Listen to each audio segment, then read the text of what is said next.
শিরিক আকবার হচ্ছে বড় শিরিক, আর শিরিক আসগর হচ্ছে ছোট শিরিক। দুটোটাই শিরিক। একটা শিরিক করলে ঈমান চলে যায়, নাউযুবিল্লাহ। যেটা শিরিক আকবার, এটা যদি কেউ করে তার ঈমান চলে যায়। আর শিরিক আসগর যদি করে তাহলে তার ঈমান থাকে, কিন্তু তার যত নেক আমল সব নষ্ট হয়ে যায়। এই অবস্থায় যদি সে মৃত্যুবরণ করে, শিরিকের গুনাহ নিয়ে যদি কেউ মৃত্যুবরণ করে, তাহলে তার ঠিকানা কোথায়? জাহান্নাম। জান্নাতের আশা করা যায় না। বড় শিরিক হলো কি? বড় শিরিক হচ্ছে আল্লাহ সুবহানাহু ওয়া তাআলার সাথে কাউকে শরীক করা, আল্লাহ তাআলার সাথে কাউকে অংশীদারিত্ব মনে করা। যে আল্লাহ তাআলা আমাকে সন্তান দেন, সন্তানদেরকে আল্লাহ তাআলা, সন্তানদেরকে আল্লাহ তাআলা, কথা বলেন ছেলেদেরকে আল্লাহ, ছেলেদেরকে আল্লাহ, মেয়েদেরকে আবার কাউকে কিছুই দেন না, তিনি কে? আল্লাহ।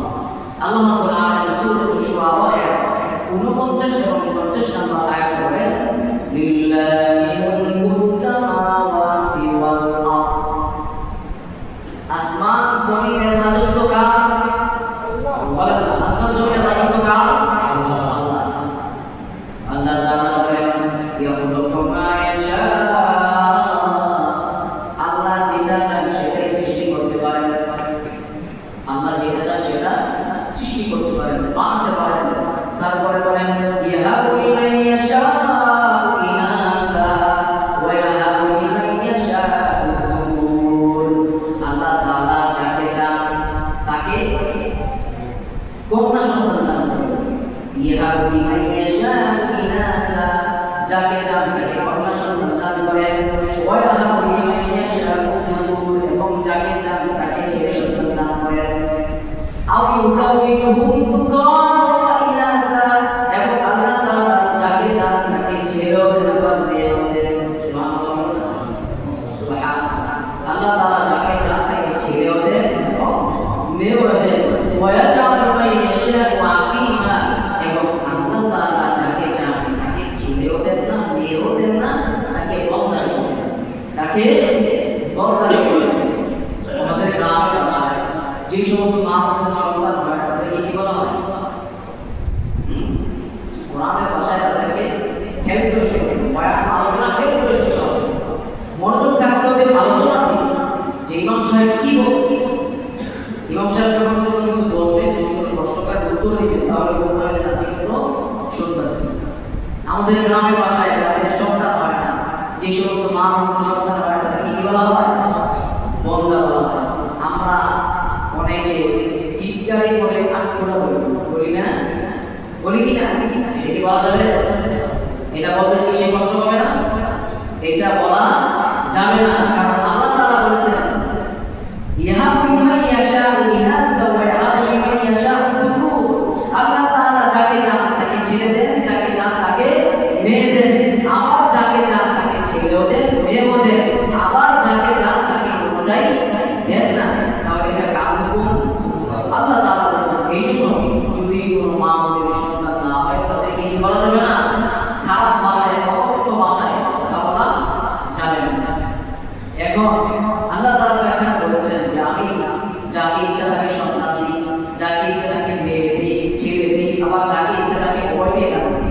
এখন যদি আমি মনে করি বা আপনারা মনে করেন কোন জায়গায় গেলে সন্তান পাওয়া যাবে, অমুক বাবা অথবা অমুক দরবার গেলে, অমুক পীরের কাছে গেলে ওই পীর আমাকে সন্তান দিবে, এটা যদি বিশ্বাস করেন তাহলে ঈমান থাকবে না যাবে? ঈমান চলে যাবে না? ঈমান থাকবে না। এটা হচ্ছে শিরক আকবার। কেউ যদি মনে করে যে আমি যদি অমুক দরবার যাই, আমি যদি অমুক ব্যক্তির কাছে গিয়ে চাই, আমি যদি অমুক পীরের কাছে গিয়ে চাই যে আমাকে একটা সন্তান দিন, উনি কি সন্তান দিতে পারবে? পারবে না। সন্তান দেওয়া মানে কে? আল্লাহ। এটা হচ্ছে বড় শিরক। এবং আমি যদি মনে করি অথবা কেউ যদি মনে করে যে তারকা বৃষ্টি দিতে পারে, এটা আগে মনে করা হবে যে তারকা বৃষ্টি দেয়, অমুক গ্রহ বৃষ্টি দেয়, অমুক গ্রহ এটা করে ওটা করে, এটা তারা কি করতো? বিশ্বাস করতো। এইটা যদি কেউ বিশ্বাস করে তাহলে তার ঈমান থাকবে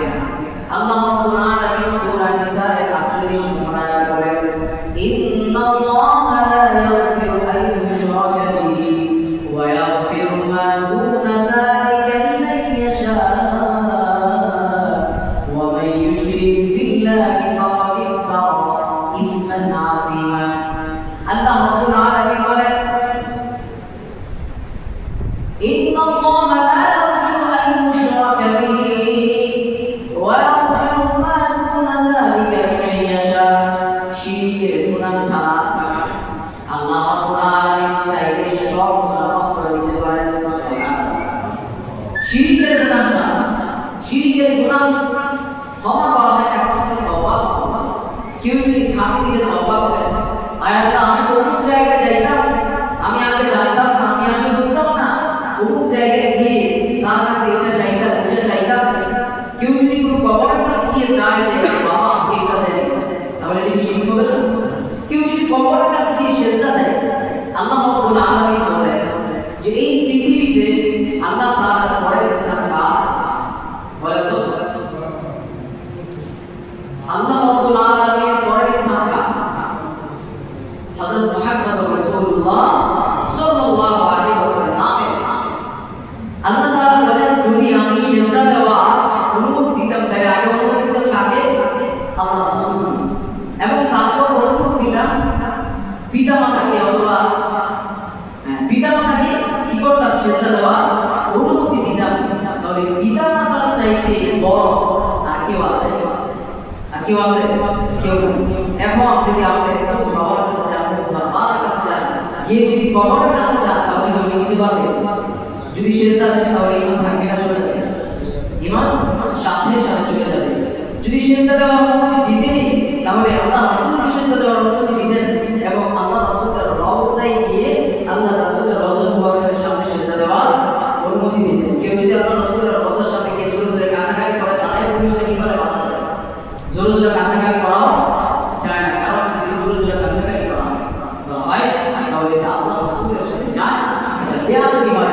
এই জন্য আল্লাহ তাআলা বলেছেন ইয়া আইয়ুহাল্লাযীনা আমানু লা তারফা'উ, দেখবেন যে রাসূলের রওজার সামনে এই আয়াতটা লেখা আছে, ইয়া আইয়ুহাল্লাযীনা আমানু, হে ইমানদাররা, লা তারফা'উ আসওয়াতাকুম ফাওকা সাওতিন নবী, যে তোমরা তোমাদের সুরকে, তোমাদের আওয়াজকে রাসূলের আওয়াজের উপরে করবে না, রাসূলের সামনে উচ্চ সুরে কথা বলবে না। আল্লাহ তাআলা কোরআনে কারীমের মধ্যে নিষেধ করে দিয়েছেন। তো যেটা বলতেছিলাম, শিরক আকবার যদি কেউ করে তাহলে তার ঈমান চলে যায়, তার ঈমান থাকে না। আর শিরক আসগর কি? শিরক আসগর হচ্ছে ছোট শিরক। এই শিরক করলে আমল বরবাদ হয়ে যায়, কিন্তু ঈমান থাকে না। যেমন আল্লাহ রাসূল সাল্লাল্লাহু আলাইহি ওয়াসাল্লাম সাহাবায়ে কেরামদেরকে বলেছেন যে আমি সবচেয়ে ভয় করি ছোট শিরকের বিষয়ে, আমি সবচেয়ে ভয় করি, গোপন শিরকের বিষয়ে আমি সবচেয়ে বেশি ভয় করি। তখন সাহাবায়ে কেরাম জিজ্ঞেস করেন, ইয়া রাসূলুল্লাহ, গোপন শিরক আবার কি? সেই শিরকটা কি? তখন আল্লাহ রাসূল বলেছেন সেই শিরকের নাম হচ্ছে রিয়া। সেই শিরকের নাম কি? রিয়া। আরবিতে বলে রিয়া, বাংলায় বলে অহংকার। বাংলায় কি বলে? অহংকার। কারো মানে যদি বিন্দু পরিমাণ অহংকার থাকে তাহলে সে কি করলো? শিরক করলো, তার আমল সব বরবাদ হয়ে যাবে। কারো অন্তরে যদি বিন্দু পরিমাণ অহংকার থাকে, বিন্দু পরিমাণ যদি কারো অন্তরে অহংকার থাকে, তাহলে তার ইবাদত কিছুই কবুল হবে না। এই জন্য অন্তর থেকে অহংকার ঝেড়ে ফেলে দিতে হবে। অন্তরে অহংকার রাখা যাবে না। আমি নামাজ পড়তেছি, নামাজের মধ্যে যদি আমার অহংকার চলে আসে, আমি নামাজ পড়তেছি, মানুষ আমাকে বাহবা দিবে যে সে কত সুন্দর করে নামাজ পড়তেছে, আমি অমুক জায়গায়